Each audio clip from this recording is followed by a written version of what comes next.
Hi hello అండి, కాచమ్మ కబుర్లకు స్వాగతం. మీలో ఎంతమందికి పోలాల అమావాస్య అలవాటు ఉందండి? మా ఇంట్లో అయితే మాకుంది. అందుకోసం రవ్వ చేయడం కోసంగా నేనైతే బియ్యం కడిగేసి ఆరబోసేసి సన్నగా రవ్వ అయితే తిప్పేసుకొని రవ్వ చేసుకొని రేపు కదా అమావాస్య, రేపు దాన్ని ఇడ్లీ పిండిలాగా తిప్పేసుకొని కుడుములు వాయనం అయితే ఇచ్చేసుకుంటాం అన్నమాట.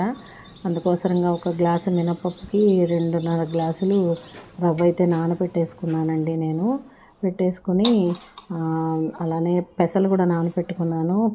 మొక్క పెసలు వాయనం కింద ఇస్తారు. శ్రావణ మాసంలో శనగలు ఇస్తారు కదా, అలానే ఈరోజు మొక్క పెసలు కూడా వాయనం ఇస్తారు. కంద పిలకలు అయితే దొరకలేదండి ఈసారి అస్సలు. అయితే తెలిసిన వాళ్ళ ఇంట్లో అడిగి ఎక్కడ ఉన్నాయేమో అని అడిగి వాళ్ళ ఇంట్లో అయితే తెచ్చుకొని పెట్టుకున్నాను. రేపు ఈ కంద పిలకలకి మొక్కలకి పూజ చేయాలన్నమాట.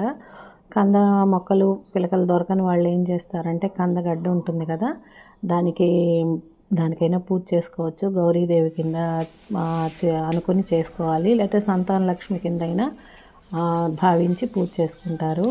ఇదిగోండి కంద పిలకలు, వీటిని జాగ్రత్తగా అయితే పెట్టుకున్నాను అనమాట. రేపు పూజకైతే అలా చేసేసుకోవాలి.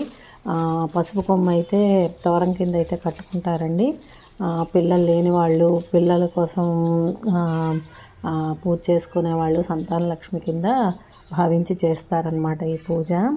మా ఇంట్లో అలవాటు ఉంది. ఇంకా చాలామంది బూరెలు గారెలు అలాంటివన్నీ కూడా చేస్తారు.